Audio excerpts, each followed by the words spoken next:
Blog Talk Radio.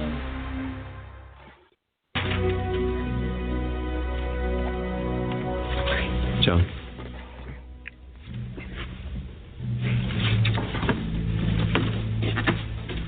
Here, you earned this.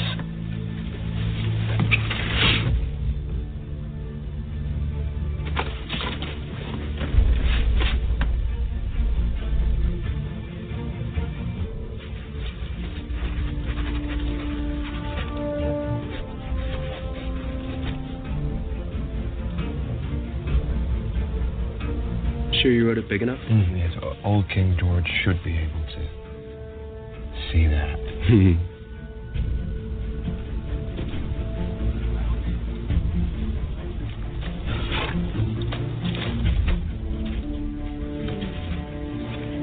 When in the course of human events it becomes necessary for one people to dissolve the political bands which have connected them with another, a decent respect requires that they declare the causes which impel them to the separation.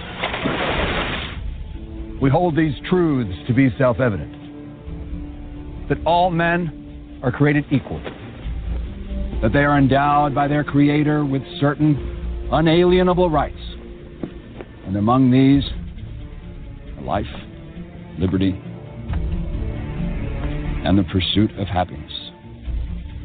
To secure these rights, governments are instituted among men, deriving their just powers from the consent of the governed. And whenever any form of government becomes destructive of these ends, it is the right of the people to alter or to abolish it and to establish new government.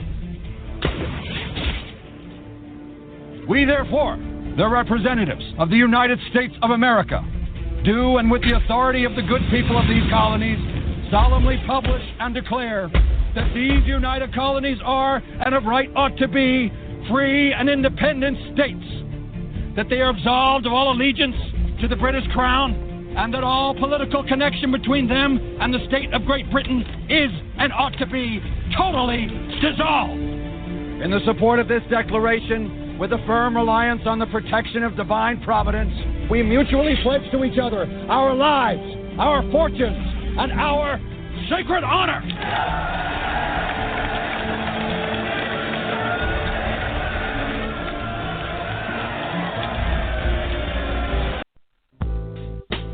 Good evening. I would like to report on the state of our war against the American people.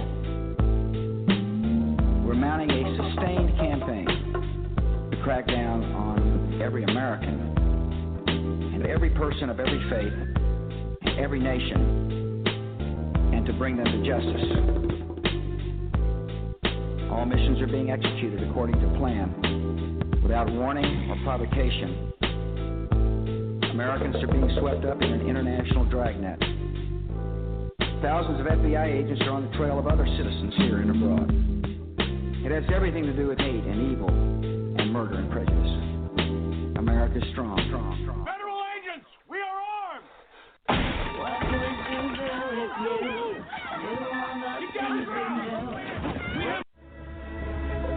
All you ever hear about in this country is our differences. That's all the media and the politicians are ever talking about, the things that separate us, things that make us different from one another. That's the way the ruling class operates in any society. They try to divide the rest of the people. They keep the lower and the middle classes fighting with each other so that they, the rich, can run off with all the fucking money. Fairly simple thing, happens to work. You know anything different, that's what they're going to talk about. Race, religion, ethnic and national background, jobs, income, education, social status, sexuality, anything you can do, keep us fighting with each other so that they can keep going to the bank. You know how I describe the economic and social classes in this country? The upper class keeps all of the money, pays none of the taxes. The middle class pays all of the taxes, does all of the work. The poor are there just to scare the shit out of the middle class. Keep them showing up at those jobs. They're all the same. I'll show you politics in America. Here it is, right here. I think the puppet on the right shares my beliefs. I think the puppet on the left is more to my liking. Hey, wait a minute. There's one guy holding up both puppets. Shut up. Go back to bed, America. Your government is in control. I had this feeling, man, because you know there's a handful of people actually run everything. That's true. It's provable. It's not I'm not a conspiracy nut. It's provable. Handful, very small elite run and own these corporations, which include the mainstream media. I had this feeling who's ever elected president, like Clinton was, no matter what the promises you promise on the campaign trail, blah, blah, blah, when you win, you go into this smoky room with the 12 industrialist, capitalist scumfucks who got you in there, and you're in this smoky room, and this little film screen comes down, and a big guy in a cigar rolled a film. And it's a shot of the Kennedy assassination from an angle you've never seen before. It looks suspiciously off the grassy knoll. And then the screen goes up, and the lights come up, and they go to the new president. Any questions? Just what my agenda is. First we bomb Baghdad. You got it. There you go, everybody. That's right. Isn't that what America is all about? What the intro I played there, those couple intros, small intros if you missed them. Thought they were pretty good. We had George Washington in the beginning there, And then we had George Bush there talking about, obviously his voice was changed and altered, and they, switched it around, rounding up all Americans and whatnot. And things are going pretty well for him. And then, of course, we got Bill Hicks right there telling it like it is, And that was a good one there, the grassy knoll, a shot that you've never seen before to the new president. You got any questions? Just what my agenda is. Bomb Baghdad, you got it. So that, basically, is that how it really works? Is that how our republic has really fallen? Is it really? Well, most of our politicians obviously are cleared, are controlled by lobbyists, special interest groups, their friends and whatnot. And we'll get into that maybe tonight, but we'll get into any subject you want to get into tonight. We'll be taking live calls here in a couple minutes.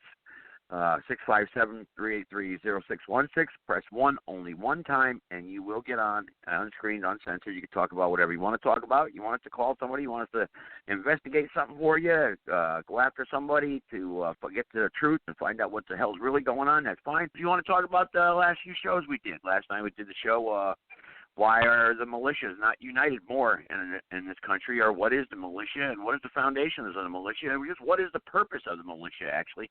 Who is the militia? And we got a lot of interesting feedback after the show.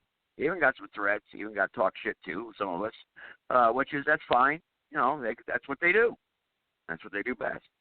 And then some actually supported the show and said, yeah, you're actually correct, and we need this. We need some sort of unity. And we got into some in-depth conversation. So that's good, too. But, see, that's good, too. But it's really not, because we really don't need any more division amongst us as a people. We don't need it. We need more unification than ever, ever, ever. And you know what? People say, I really don't know what's going on out there. I'm left in the dark. Well, everyone has to play their part in a republic. You can't have all chiefs. You certainly can't have all Indians. If that's a prejudicial term, I'm sorry, but we know the Indians are the foot soldiers, that ride the horses and storm ahead, and the chiefs are sitting back, smoking the peace pipe, telling them where to go. And it's the same thing with generals and whatnot, and pawns, with chess game, all these little scenarios we can use. The fact of the matter is we have to have people out there doing their part. And every part is very important. It's key essential. It's key essentials to the working of the inner workings of like a watch. Every part is so coordinated. One part goes missing, the watch doesn't tell time properly. Here we have in our republic, if we don't have our branches of government, or we have the people doing their part, then our government, the machine, breaks down. And the machine has been broken down, whether it be with prisons across the country, inmates being mistreated, whether it be with we the people in unions, with the minimum wage, whether it be with Congress, whether it be with Senate, whether it be with our judiciary system, whatever it may be, the machine breaks down.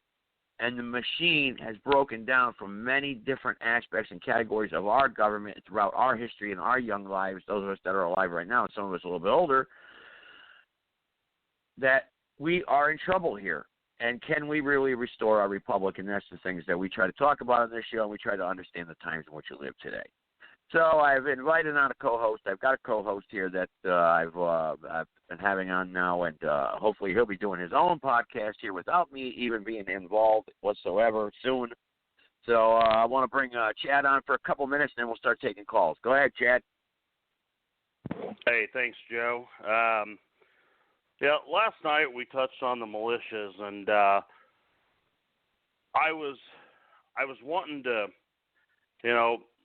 bring up something that not a lot of people hear about in history. A lot of people, especially my age, your age, Joe, don't know much about what was called the Battle of Athens. And, the last time that an actual militia of any type had actually garnered up and actually done anything against corruption and tyranny was in 1946 in Athens, Tennessee. World War II veterans had actually banded together and formed their militia and actually took on the local sheriff and his posse and all the corrupt members within their circle. They actually took up arms. They engaged in an actual fight with the sheriff, killing, I believe they killed, if I remember right, they actually killed a couple police officers in that fight. And the federal government really didn't step in until a certain amount of time. So I'd like to cover some of that tonight and the responsibility of the militia today and what those men did in 1946. I would like to touch on that and, find out where we went wrong, where, the men who stood up for just and stood up for the Constitution. I want to find out what's going on, where we went wrong. With that, I turn it back to you, Joe. All right. Well, that's it. That's a good idea. We can do that, but we'll see where the callers take us, of course. But as far as that goes, the Battle of Athens, just for people out there listening that are already asking questions, I'll get to my callers here in just 1 second. The Battle of Athens, it was in McMinn County, which had around 3,000 returning military veterans, constituting almost 10% of the county's population. So that was a very, Bill White, let's see, another veteran, Bill White, was organized in the militia. He observed, I'm going to do a little bit of reading on that. I want to read it where I can get people to look into that. That's something that'd be great. Maybe we should start off the foundation of the show with that last night, basically. So we'll see what happens, but let's take some callers and see where the show takes us, because it is open forum, open topics, and, we'll see what happens. All right, first caller, 321. Go ahead. You're going to be live unmuted. Go ahead. Hey, Joe. I was listening to the Trump coronavirus task force thing tonight, and, of course, the angry media was there picking fights. Some Chinese woman in the front row didn't understand the concept of states' rights. She couldn't believe that Trump would allow states to set their own policy. And this is just typical ignorance of Americans. The federal government is supreme to these people. That's why we need your movement. So what you're saying is that we need, that the federal government needs to be the centralized power and take control over all the states and not have states' rights? Is that what you're saying? No. Oh, okay. I'm saying that this female reporterette couldn't believe. She didn't know. Okay, yeah. They didn't know. She was just people dumbfounded. Don't know. Yeah. She was dumbfounded that a president would say that the governor of South Where was that Carolina reporter from? Choose. Where was that that reporter from? Do you know? I can't tell. She was in the front row and she was very angry and hostile. Well, I mean, what news? Yeah, if we could find out what news agency she was from, I'd call them live on my show, and find out. I really would. I'd say I would like call them and say, hey, I guess your reporters aren't too knowledgeable about the Constitution, maybe report on they've that. Never read it. Do something they've live. Never read it. Yeah. No, they didn't. You're absolutely right. So, another issue. I'm going to be coming home soon. What kind of footlong do you want? This is Bridget. Yeah. What type of what? I didn't hear what you had to say there. Joe, but I already. Yeah. All right. And that's fine. He brought up an interesting point, and he's got to get a little dig in at the end, and that's attacking me, and that's fine. If that's what they want to do, and because they have nothing better to do, and I think that's why people don't understand individual states' rights, because of people like you, sir, because you're a bottom-dwelling loser. You sit around on the internet all day, probably looking at naked pictures, and you're angry with yourself because you don't have a girlfriend, or you can't figure out if you're gay or straight, and you're frustrated. So, and you take those frustrations out on the internet, and then you call into shows like this where you're able to get through, because Fox News and other places will not entertain you at all because they know you're a kook and a whack job. So, that's fine. But, that's what we get out here on Blog Talk Radio, bottom dwellers like that. Go ahead, private caller, next caller. Let's see what we get. Hello, can you hear me? Yes. Obviously, yes. Hey, guys, this is Fred from Tucson, Arizona. I'm with ASM, Arizona State Militia. You guys were talking yesterday about the militias, so I called it. I tried to call yesterday. I couldn't get through. But the Southern Poverty Center says there's 276 militia groups, and now there's some I get along with and some I don't. My name is Fred, but they call me Colonel Reaper down here, and you can look us up on our Facebook page, Arizona State Militia. And the ones I get along with is there's one now called the Southern Arizona Militia. There's another one called AZ Border Recon. And so some of you guys coming in from out of state can go on patrols with us. That would be with the AZ Border Recon. And now the government calls us lawless vigilantes. And I've been in about 10 years. The last 6 years, since about 2014, these son of bitches have been watching us pretty careful. And some of these other groups, I won't even talk to them too much. But I will tell you, we set up trail cams even 70 miles north of the border, and we watched the videos, and we were shocked. We saw that Chad and Joe had gay sex, and Chad's wife, Chelsea Ramey, was having sex, and Joe was wearing a pink dress. That's a lie. All right. This guy right here. This guy, yeah, here he goes. All right. Get him off. All right. Here we go. Yeah, he's done. Yeah. That's the guy that's been harassing me, by the way. That's the guy that's been harassing you. Well, he's calling in from a private number, and if you complain to Blog Talk Radio, they're not going to do anything about it, because this is what Blog Talk Radio sponsors. But I actually did get some justice. So I do have a list of numbers, Chad, that I'll share with you, and if they go a little bit too far, and there is somebody in the FBI actually from Sacramento, California, that has a bunch of these individuals' numbers, and he's just waiting for the go-ahead to round them up. So if they piss you off too much, hey, make a phone call. This guy will be more than happy to snatch him up and throw him in a concrete box. That's all. That's all. And we do screen the callers, everybody in the chat room. We do. I don't know what's happening to the chat room here, but let's keep everybody in the chat room that we can. Let's leave that, because that's everybody's evidence. in there. So let's leave them in there. All right, let's go ahead. Let's see, who else do we got here? Do we got the same jerks there popping back up again? Because we don't want to take them if that's the case. I'll screen these guys. I'll screen them. Yeah, just go ahead and screen them. And this is what you're going to get, folks.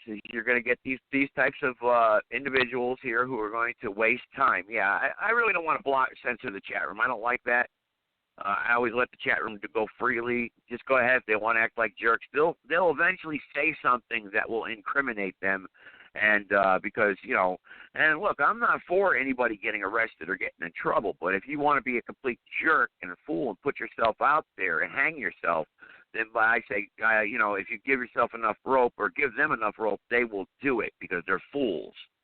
You know, they're Tony Gaga, Tony Talk. The only thing Blog Talk really has for itself, other than my show, and people have already said that, they've called in. If it wasn't for my show, really, Blog Talk would be nothing but a filthy, rotten, nasty. I mean, it's already got a bad reputation. I mean, the woman there that runs it, Maryland or whatever, I think she's a whore from California, you know, and I don't know how she got control of this thing or whatever. But she's got it latched onto everybody's credit card, and she just, and then she's got another. I think she's a dyke too, because she's got some partner now, so another girl that runs it with her. And you send them there a message, and they just, you know, they give you no type of response whatsoever. I've had it out with her a couple times though. She's emailed me back. I'm a real person, and you shouldn't talk about me like that, and stuff like that. And the simple fact of the matter is, it is what you are. You're just a dirty, rotten filth bag pig. You know, and for you to run an internet radio show like this and allow trash to do this, and you have customers here that are trying to do something and try to change something for the positive, and you're sponsoring trash, that makes you trash. That's all that's to it. Blog Talk, you are trash. You're filth. You know, and I don't know how Blog Talk gets away with it. That makes me also think that maybe they're infiltrated by the feds too. I don't know.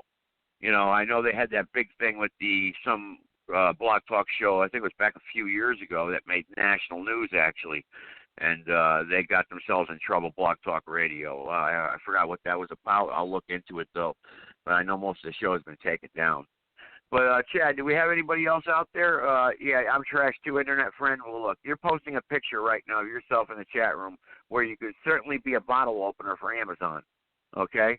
I mean, you look like, you look at you, you know, I mean, shame on you for even looking like that. Why would you even be out in public looking like that? Go see a dentist. Do something. All right, anyway, all right, well, back to the original topic here of the show. You know, we get the Mandelicons out there, and we get these other people out there that want to call in and take away from the show. But, again, Chad, back to you. What did you want to touch upon this militia story there with the 1946 story of the Battle of Athens, I guess? Chad? I don't know if he's still there screening callers or not. All right, Chad, don't waste your time. Don't waste your time. Don't listen to people in the chat room either. We don't have time to screen callers. We take them. You can screen them all you want, and what they're going to do is they're going to say, yeah, they have something serious to say, and they're going to fool you. So there's no way to screen them, you know, because they're not going to give you their real phone number. They spoof it, which is against the law, but you're not going to get anyone to prosecute that. So there's no real point. But give enough rope, they may say a keyword that may piss off an FBI agent that's listening. So, you know, and then we'll you know, like I said, I don't really want any part of it. I'll let them take care of it. All right, the Battle of Athens, though. Okay, let's get into that. You said you want to touch upon that, so let's do that. Let's stick to our platform here and what we want to do. Let's not feed into what they do. You address them, you put them down, you smack them down like the dog they are, and put them back out in the backyard, in the doghouse. That's what you do. Okay? Battle of Athens, it was sometimes called the McMinn County War. It was a rebellion led by citizens in Athens and Etowah, Tennessee, was it, against the local government in August 1946. The citizens, including some World War II veterans, accused the local officials of being predators, basically, policing, the police force. The police brutality, the police corruption, and voter intimidation was going on, basically. So the background of this is that in 1936, E.H. Crump political machine based in Memphis, which controlled much of the Tennessee, extended to McMinn County with the introduction of Paul Cantrell as the Democratic candidate for sheriff. Cantrell, who came from a family of money and influence in nearby Etowah, tied his campaign closely to the popularity of the Roosevelt administration and rode FDR's coattails to victory over the Republican opponent in what came to be known as a vote grab of 1936, which delivered McMinn County to Tennessee's Crump machine. Cantrell was elected sheriff in the 1936, 1938, 1940 elections, and was elected to the state senate in 1942 and 1944, while his former deputy, Pat Mansfield, transplanted Georgian, was elected sheriff. A state law enacted in 1941 reduced local political opposition to Crump's officials by reducing the number of voting precincts from 23 to 12. Well, that would kind of do it, right, to give you a little more control there. And reducing the number of justices of the peace from 14 to 7. That's like half. So the sheriff and his deputies were paid under a fee system, whereby they received money for every person they booked. Well, kind of what's going on today, pretty much, just in a little more, sophisticated manner. They booked, incarcerated, and released. The more arrests, the more money they made because of this fee system. There was expensive fee grabbing from tourists and travelers. Buses passing through the county were often pulled over, and the passengers were randomly ticketed for drunkenness. Whether guilty or not, between 36 and 46, these fees amount to almost $300,000. Now, you got to remember, 1936, $300,000 would be like what today? That would be like, what, $10 million maybe? To $15 million, because you're talking Depression time there. So, citizens of McMean County had long been concerned about political corruption and possible election fraud. Though some of the complaints, especially at first, may have been partisan carping, the U.S. Department of Justice had investigated allegations of this election fraud in 40 and 42 and 44, but had not taken any action. Voter fraud and voter control perpetrated McMean County political problems. Now, basically what happened was during the war, 2 servicemen on leave were shot and killed by Cantrell supporters. The servicemen of McMean County heard of what was going on and were anxious to get home and do something about it. They heard their brothers were shot and killed. These guys were World War II vets. Obviously very, people that had courage, not like most of the people we have today, cowards that hide behind the internet. According to a contemporaneous article by Theodore H. White, Harper's Magazine, one veteran, Ralph Dugan, is it? Duggan, who had served in the Pacific and the Navy, became a leading lawyer in the post-war period. They go on, let's see here, the scene was ripe for confrontation, all right? So when they arrived home, the deputies targeted the returning GIs, one reported. A lot of the boys getting discharged were getting the mustering out pay. Well, deputies running around 4 or 5 at a time, harassing these GIs, they were trying to extort money from them.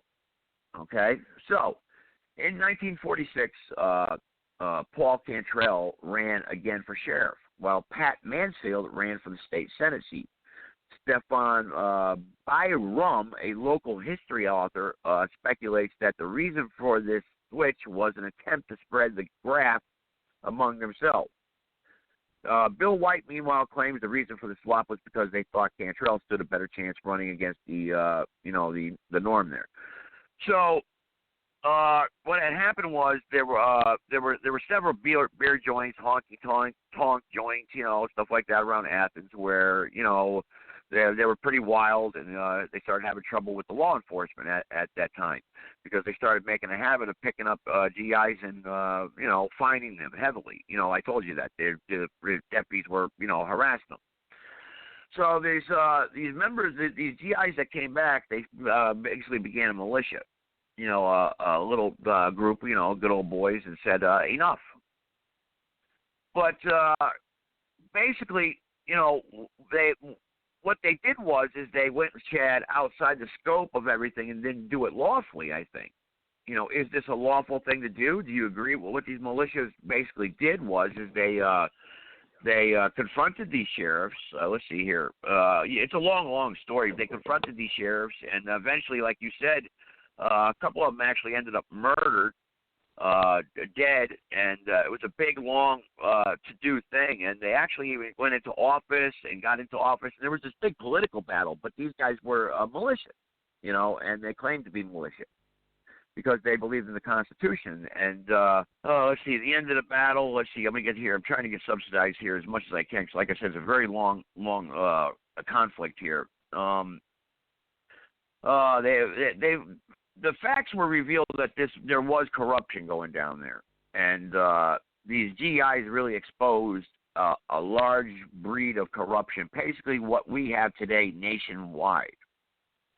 And is that what we need today, Chad? Do we need all of our country today to rise up and maybe not take it to the violent level that these boys may have done, but at the same time, establish militia across our country and unify each other where we could stand up and, say, hey, you Sheriff Department, if you're going to violate the Constitution on this business and tell them they have to close or they're going to be fined, like Adam brought up the other night, some of these people are being fined now or getting a misdemeanor charge because they want to go out and travel, why not get the militias to start escorting people?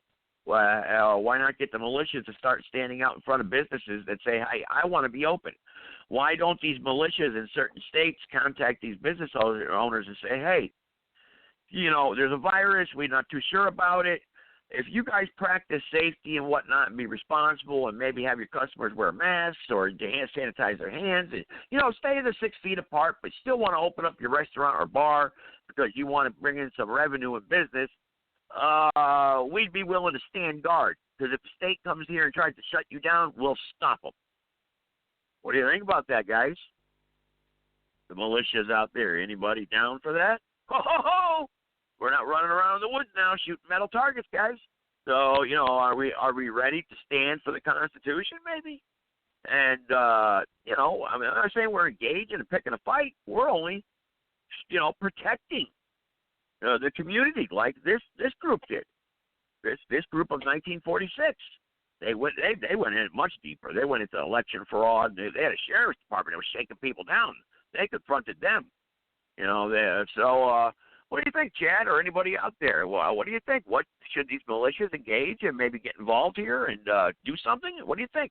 Anybody want to jump in here on this? Let's go to 614 first. Everybody gets a chance. Go ahead, 614. So, I'm on this thing about businesses. I just saw a photo of,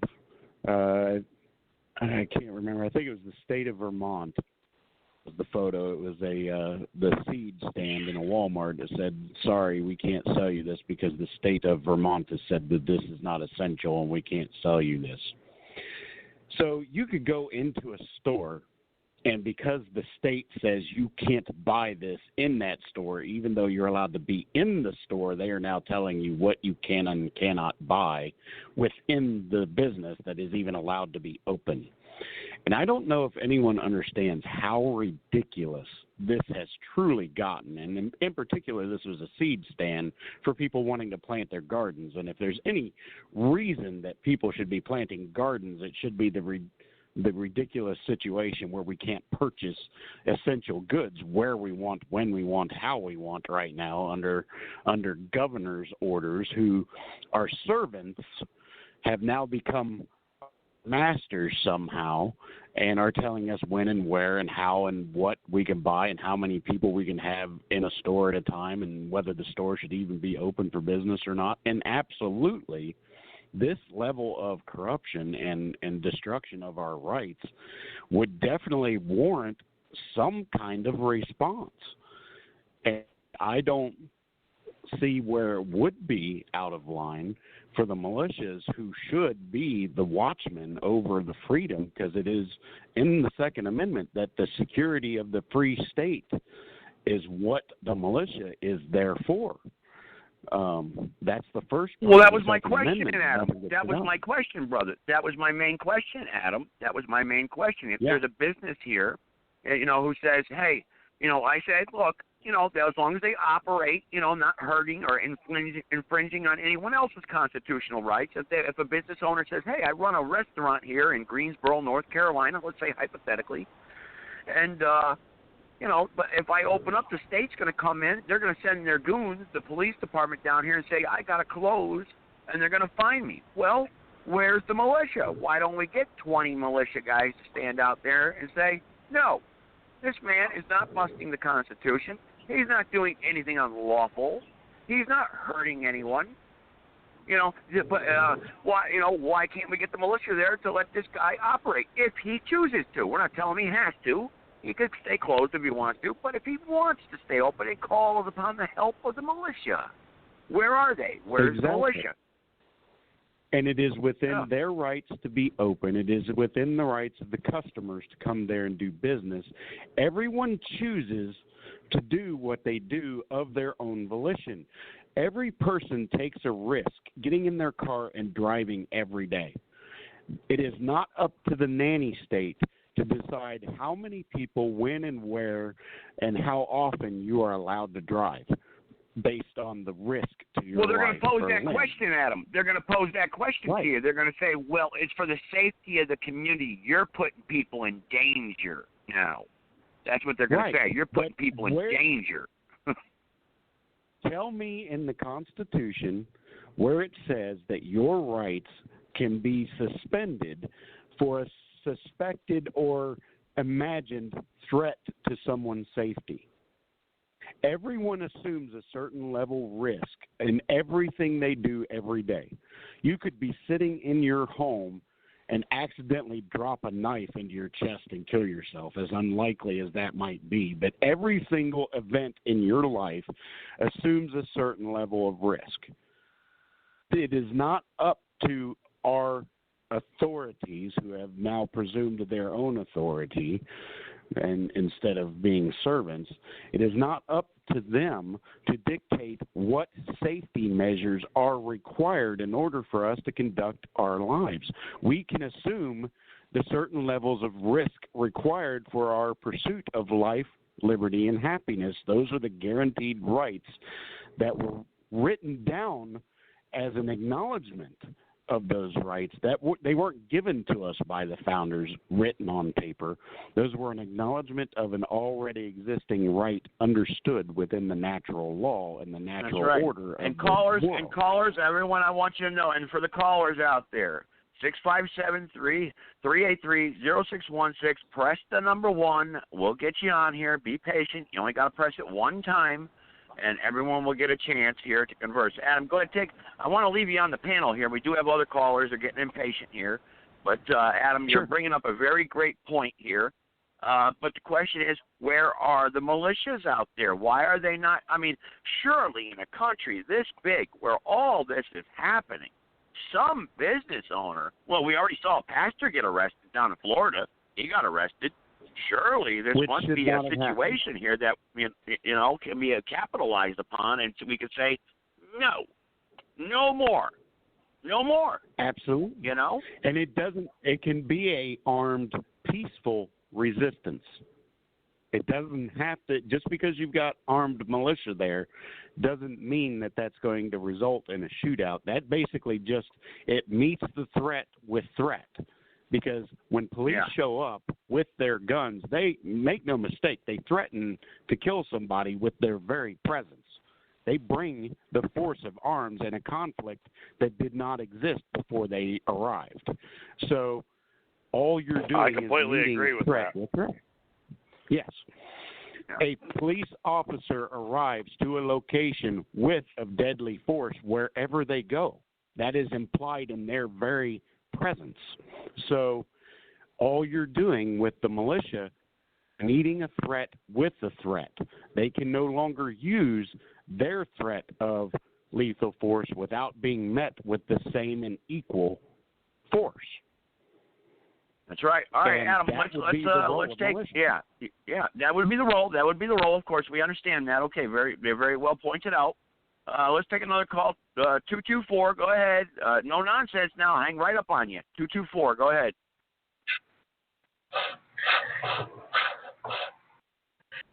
All right. Obviously, you don't want to talk because you're making sound effects in the background. Okay, that's fine. Okay, that's fine. No big deal. Move down the line here, and we'll keep talking. I mean, like I said, I'll get to somebody here who does want to talk. I mean, that's fine. If we're gonna play this game, that's fine. I'll do it all night long. Go ahead, private caller. Yeah, I wanted to let you know I'm doing cock push-ups with Uncle Tony. And all right. Yeah. Okay. There you go. All right. For now on, new rule. Anyone, I'm gonna wait. Now we'll lead them out here. Private callers, you are not allowed on the show any longer. Private callers. You can listen, but you will not be chosen. Don't bother pressing 1. No more private callers. New rule. That's right. New rule. My rule. Oh, well, too bad. Go away. Get lost. Don't waste your time because I'm not getting anything of any substance. Now, if you want to private message me and I know who you are and you say, this is Joe, that's just because I do have people that do have private, they have that on their phone. So that's fine if you want to do that. But other than that, if I don't know you, you will not have any airtime here. Okay? Now, 256, go ahead. Yeah, the same thing you just talked about. We had that here at Bake Spring. The local business asked us if we can support them and defend what us being a militia and defend their right to open. Now we went to it's Dale's Cafe and they asked of our help and that we couldn't stay anywhere in town. The only place that that when the outsiders came in to help us out to help our cause, only the hotel settlers would let them would do something for us, and help us out. Other than that, they wouldn't give you housing. You're saying okay. So you're saying you came. There was an outside community there, and you had to travel to it, and nobody would help you out and give you housing to stay at while you helped out the local businesses. Is that what you're saying? Right. And we're nationwide. We're the Manpower Militia. We're nationwide, and we was we practice our everything we got going here at the Ram Ranch, and we was just practicing and ready for this. I mean, this is our call to arms. And but by God, man, we opened. I mean, Dale's Cafe was open. Okay, all right. Well, we'll look into that. We'll look into that, brother. We'll look into that. 256. We will look into that. Now, Adam, you mentioned that something happened in the state of Vermont. Where did this happen in Vermont? Where a business owner was, or somebody did. Somebody brought this up. Or businesses are being told that want to stay open, because I can't find any businesses down here in North Carolina that want to stay open, and they're all going along just to get along here in North Carolina. The ones in my area anyway, they're like happy with it. Okay, what can we do? And I've told a few of them to stay open. We can. We can't stand up to the government. They just put their head down and walk away. And I'm in no position to tell someone else what to do. So if you're a business out there that wants to stay open, let's put the call out. Okay, so I just posted that in our chat. It was at a Walmart in Vermont. It says, by the order of the state of Vermont, items in this non-essential area are not available for purchase. Please use Walmart.com for your needs until further notice. So that was at a seed stand. What items were they? What items, Adam, were they? Seeds for the garden. Seed for the garden? Oh, well, I wish I knew what town that Walmart was in. Which I would think is actually, right now, given the crisis, is a very essential item. Yeah. All right, I'm going to try to find that Walmart, and I'm going to call that Walmart live on this show. That's what I'm going to do. Let's see here. 619. Go ahead, 619. Well, Bridget Pruitt made me a... All right, there we go. All right. There you go. See, let's prove their caller ID. You want to waste time. Chad and Adam, you want to converse here? Go ahead while I look up this Walmart. We'll call that Walmart, find out why they're not selling seed for a garden, that they're banned. They're not essential items. Chad and Adam, if you want to converse. I think you got a 312 here now that wants to get in. Chad, I'll let you handle the call board. Go ahead. All right, we're coming in. Just watch your background noise, please. 312, you are live.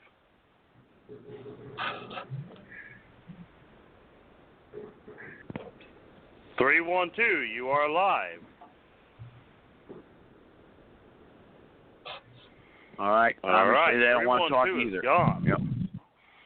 Yeah. Well, that's fine. They get scared, maybe. Yep. But go ahead and talk about this. What's your take on this, Chad? As far as the militias go. So, I agree that the militias need to step up and do more. They've got to be more than just an internet franchise. If they're going to stand up and they're going to do something, okay, the state's militias need to actually do their jobs. Okay, they need to actually exercise their constitutionality and do what the Constitution says it is. It is their right to stand up and defend themselves, their families, from tyranny. So we've got to get past the Facebook rhetoric. We've got to get past the, I'm the general of 3%, and we got to get down to brass tacks and think, look, okay, the government is infringing on every step, every single aspect of our life. And there's got to be a way to push back on that, because voting new politicians in doesn't stop that. It doesn't help it, because these politicians only have the interest of the lobbyists. They don't have your interest. So we have to actually stand up for ourselves. Adam, what do you think? Well, absolutely. I mean, you also have to start training your militias in things other than just combat skills, basic civil aspects of how and where rights are derived and how the government actually tramples them. What is the proper role of government? What is the proper role of an oath taker, of a public servant? These things need to be understood among those in the militia, so that when you interact with, like if you were to be down on the ground level in front of a restaurant guarding it with its right to be open, and the local PD shows up, you're not interacting with simple rhetoric of, we're going to leave this open, and if you don't like it, we're going to shoot you. You can actually have an intelligent discourse with officers. Your militia can be professional, and probably even more professional than the PD that you're going to be dealing with. And that's the kind of thing you want to present, not just to the oath keepers or the oath takers, but the populace at large. You need to be the one with the level head. You need to be the one that understands where the rights are coming from. You need to be the one to understand what is a lawful order from a governor and what isn't a lawful order. How is it that if the governor signs a law, that sometimes that law is null and void when it violates the natural law, the Constitution, and our rights? You need to be able to explain that to an officer and probably to the public at large who are witnessing it. Ultimately, good and well, the media is going to show up. If there's any kind of anybody there, they're going to call it in, and you're going to have to explain it to them too. So it's got to be professional. You have to have a professional group. That's why a well-regulated militia is necessary to the free state, and that means your guys have to be trained and knowledgeable all the way around. Absolutely. And Adam, we got a caller on 506. 506, you're on live. Hello. Goodbye.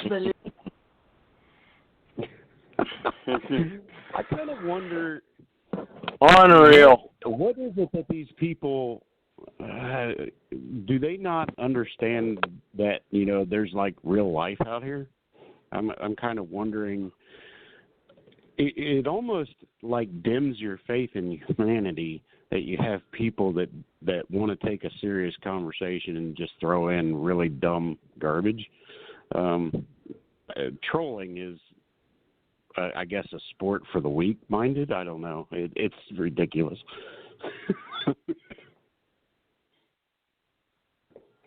I absolutely agree. When you spend your time in your grandmother's basement looking at Barbie doll porn and stuff, you don't have much else to do with your life. Right? I don't know what that's insane. I don't understand.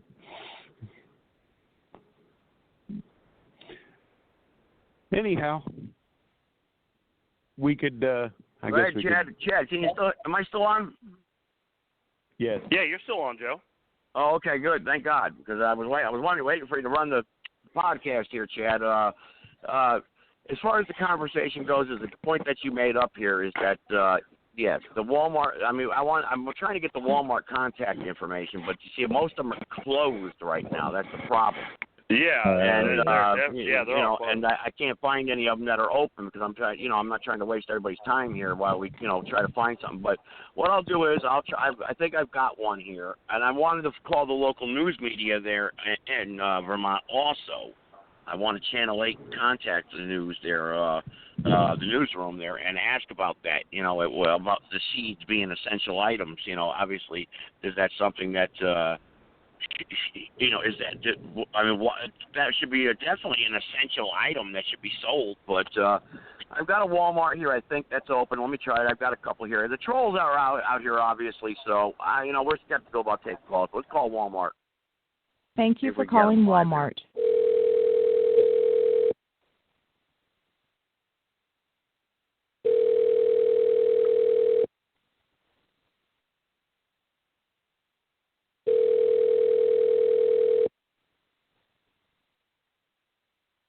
I don't know if we're going to get anybody or not. Like I said, I don't know if they're closed.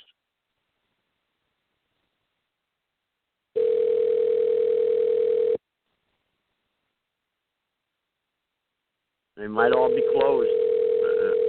They are. Yeah, they must be. Okay, all right. We'll go ahead and wrap that one up right there. They're all closed. Yeah. Okay, wrap that one up. We'll try another one here. I've got another one here in Vermont. If they're all, I guess the entire state of Vermont. Well, that's Bernie Sanders' state. So, let's see. I think I've got another one here. Yeah. I mean, they should be. Everything should be free. But if I can get Channel 8 News there in Burlington, I think it might be Burlington. I'm not sure. The newsroom there, I'd like to get them on and find out what the heck's going on here with the Walmart there. Let's see, I got another one here. I was trying to find it while you guys were conversing and talking, a contact number for them. Let's see here. I'm not getting the right number here. Let's see, I got to type it into my call screen. Do you see my call screen, Chad, while I'm typing these numbers in? Yeah. So I've got a call screen, yep. And right now we have a few callers on. All right, go ahead and take them. Go ahead and take them while I do a little bit of research here. See what you get. Okay, we got 312 here. 312. 312, you're live. Cock and ball torture from Wicked. This is what they're blocking out our other callers. I can see that because I had other people on my other call screen that are trying to get through and they can't get through because of this. So. Okay. 256. 256, you're live. Get rid of them. Dump them. Dump them. Dump them. I mean, if you can't, I mean, if they're going to sit there and think about what they're going to say when you connect them, then obviously it's a scam. There has to be, and this Blog Talk Radio, I'm going to tell you right now, this is a complaint that I'm going to make. You wanted me to upgrade there to the next platform here for Blog Talk. It's not even worth I'm not going to pay for that. I'm not going to pay for that crap. Hell no.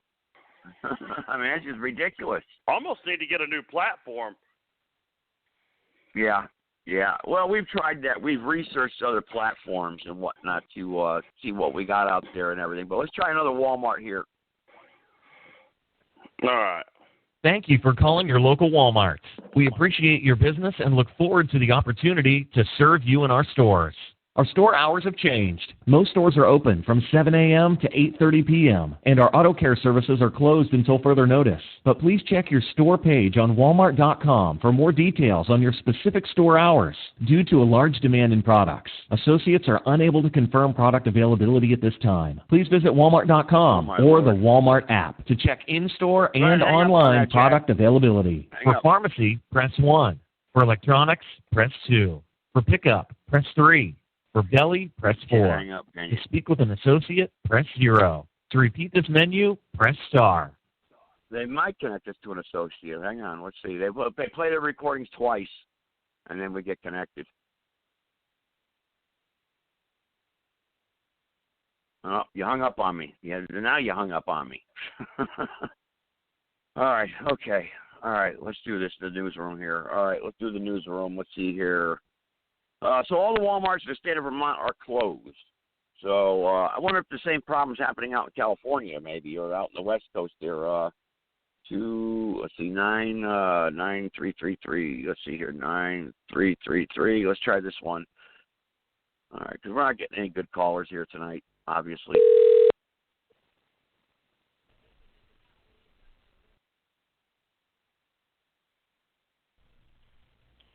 Thank you for calling Local 22 WVNY and Local 44 WFFF. Please listen to the following prompt carefully. If you are a Dish Network customer calling about a recent loss of Local 22 WVNY, please press 1. All other callers, please press 2 or stay on the line. If you know your party's extension, you can dial it at any time. For news, press 1. For programming, press 2. For our sales department, press 3. For traffic, press 4. For engineering, press 5. For our general manager, press 6. You can press 8 for the company directory or press 0 for the operator. We'll stay on the line. No connected.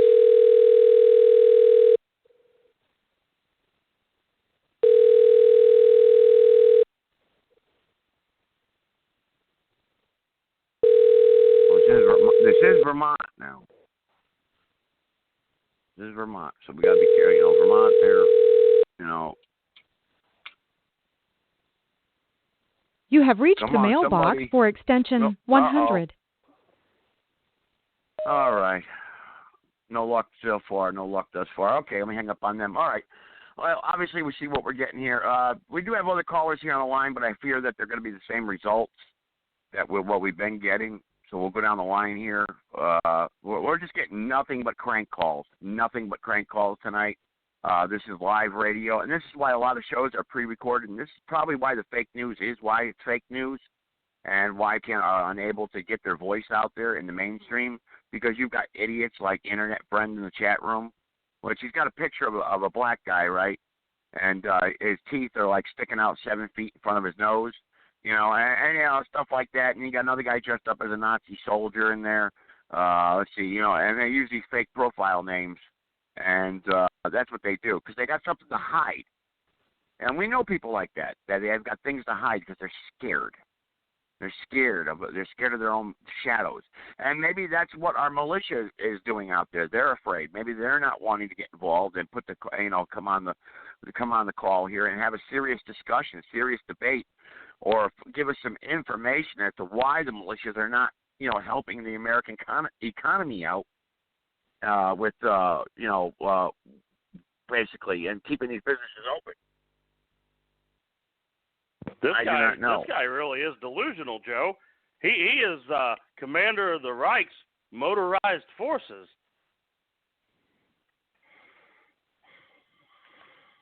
Yeah, I know. That's just the way it goes. That's just the way it is. Oh, yeah. There's nothing we can do about it. Stupid. Nothing we can do about it. I mean, yeah. There's nothing we can do about it. Dropped on their heads as children. That's fine. That's fine. But Adam brought up some interesting subjects there. Now, how would that? Now, let's ask him something serious. Now, how would this pertain to states' rights? If the federal government did it, like, for instance, if Trump was to order a national shutdown of everything, I can only imagine how everyone would jump and lay down. But I'm just saying, would the states have to comply with that?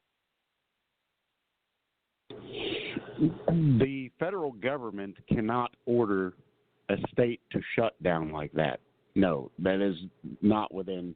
Now, saying that, what the federal government usually does is threaten to withhold funding or something if they don't comply. So technically, the state is not required to comply with any orders like that from the federal government that are unconstitutional, but they end up complying because they basically are just leveraged into complying. That's usually how that works. They withhold the money. Yeah. So therefore, now obviously money, the state, that's what makes the state go move and function. So if the federal government says, hey, you're entitled to $50 billion, we're going to withhold it if you don't obey. Us. I mean, obviously, the best interest of the state would be to obey that the federal government, even if it's wrong. Correct, and a good example of that was the National ID Act. So the federal government made guidelines that every state must comply with specific requirements for an ID identification for its state citizens, right? And the states are actually under no obligation to follow that whatsoever. But what the federal government did was threaten to withdraw their funding for various programs of the states if the states didn't comply. So it forces the states to comply or lose funding.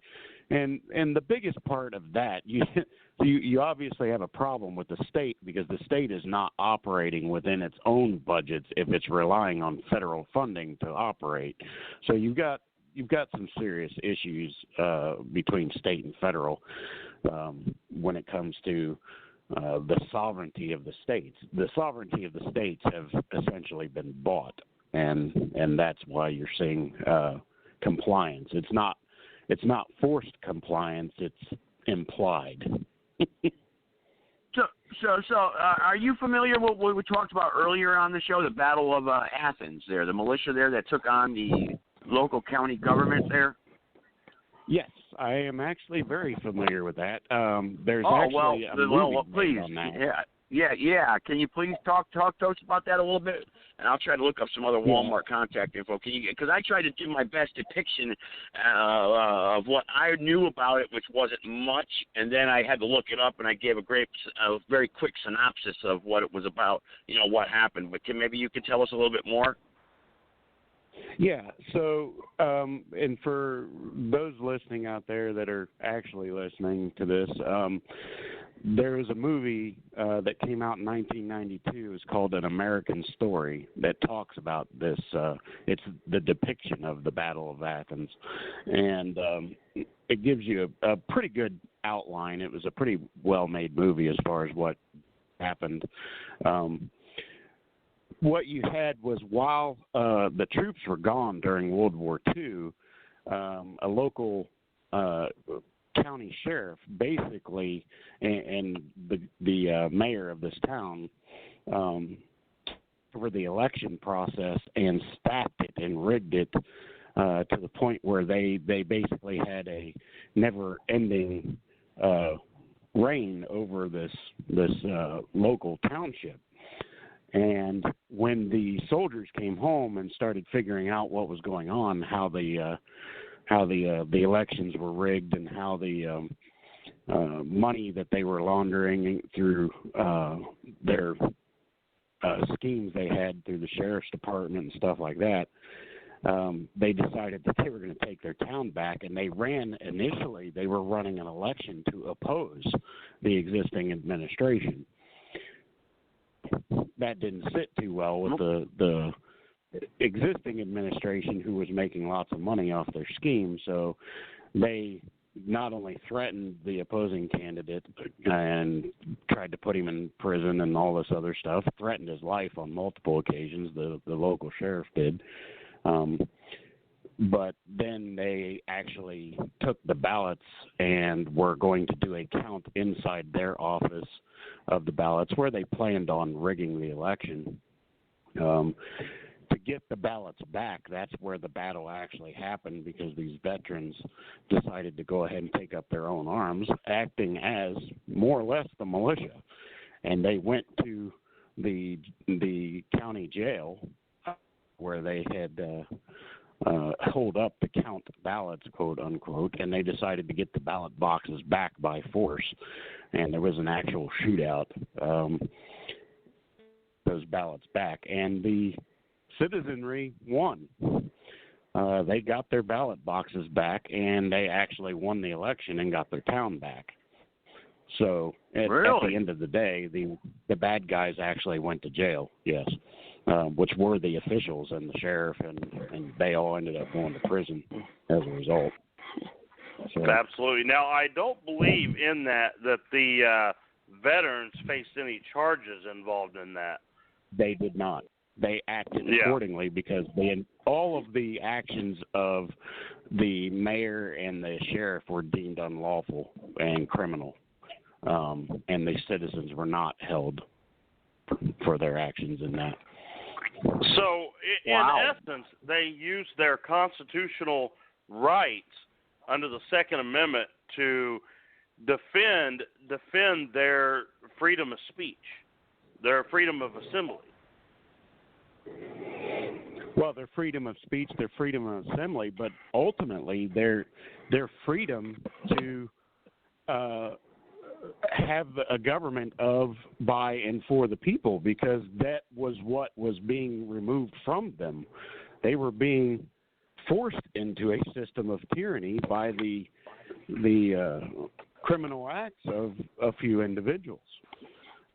And now they took up their arms. The first part of the Second Amendment, talking about the militia being the necessity of a free state. And that's what they did, was they freed this community from that tyranny by means of the Second Amendment. Now, how do we, today, how do we take 1946, and bring it to 2020? How do we do that today? First of all, we need to remember that militia is not just some people that decide to pick up guns and go play around in the woods and who put on uniforms and play soldier. Militia, according to George Mason, is when asked who is the militia, he said the militia are all the people save a few public servants. Okay? So everybody is militia. So what's that mean, few public servants? Adam, real quick, what does that mean, few public servants? What does that mean? People who take an oath to the state serve the people. They are servants of the people. Okay, so when the governor takes an oath, when he stands up and takes an oath to his office, he is taking an oath to serve the people, their interest. They can no longer be militia, because the militia holds the servants accountable. So you can't be in a position of an oath as a public servant and be the militia, because that would be counter to your interests. The militia keeps the public servants accountable. So as a public servant, you're on the opposite end of that spectrum. You're the one being held accountable. Gotcha. So the point of that. Go ahead. Yeah, go ahead. Go ahead, Chad. What? So we have a jackass in the chat room that made a good point, and he said you don't. It's a different time now. Those men had faced off, presumably against the Reich and the Empire of Japan, and he's absolutely correct. Besides the fact that he's a moron in other comments. And we have a generation today that isn't prepared to storm the beaches of Normandy. They're not prepared to take up arms when necessary. They want to go out and they want to fire their AR-15s and say, screw the government.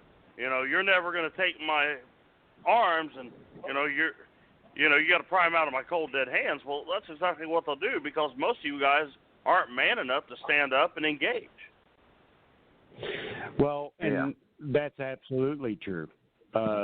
We are not the greatest generation, obviously, as history looks back on World War II. But you are now seeing, and I know a lot of people are awakening to, is the reality of what this government has really become. And how our gladiator games and our pop culture and all of everything that we've become very comfortable in living in our day-to-day lives has actually led to us having an absolute ignorant knowledge of our history. We have no knowledge of where our rights are actually coming from, whether the government has, what their actual position is, what they have a duty to do. Government has no right to do anything. A public servant has no rights. A public servant has duties. And people don't understand when some public servant walks up to you and says, I have the right to do this to you, because they're taking it from some position of authority. You're absolutely correct. Yeah. You're absolutely correct. But I got a militia phone number here right now. They advertise it and say call for information, so I'm going to call it and see what happens. See if we got them out here. Why not?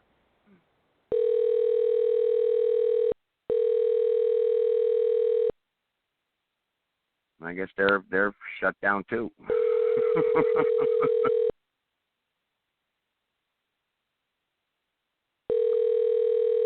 They don't even have a voicemail. Wow. I'm sorry, the person you are trying to reach has a voicemail box that has not been set up yet. Please try your call again later. Goodbye.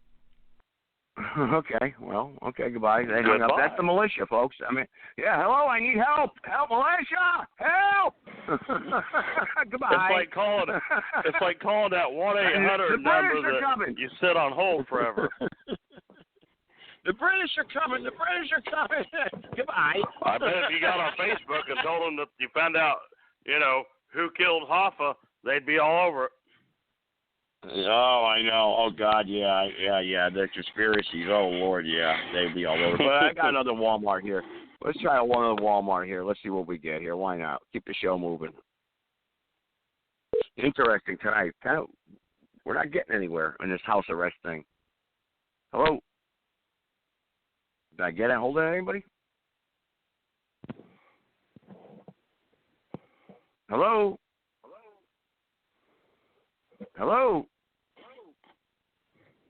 I don't think anybody's there. I know. Hang on. Let me try that one again. I mean, that's the right number, I believe. Maybe I dialed it wrong. All right. You could be messing me up here. All right. Hang on here. Let's try this one then.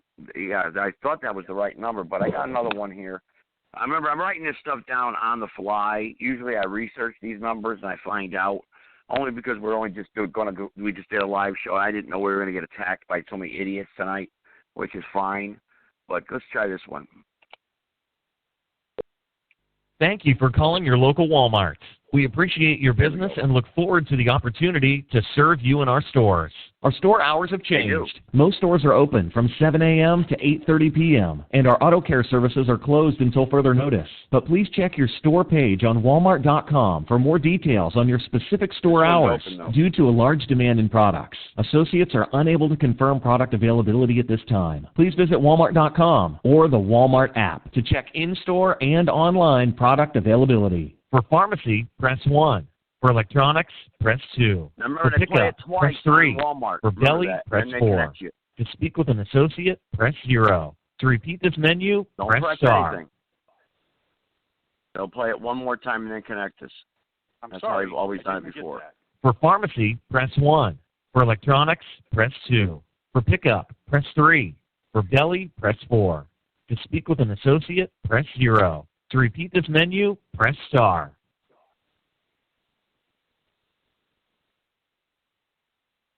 I'm sorry, I didn't get that.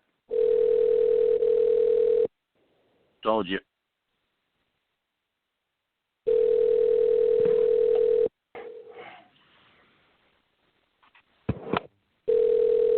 Hello? I'm thinking somebody picked up. It's background noise. I thought it was somebody picking up. It might be. This one's got to be open. It says they're open still. Well, this lockdown's got everything shut down.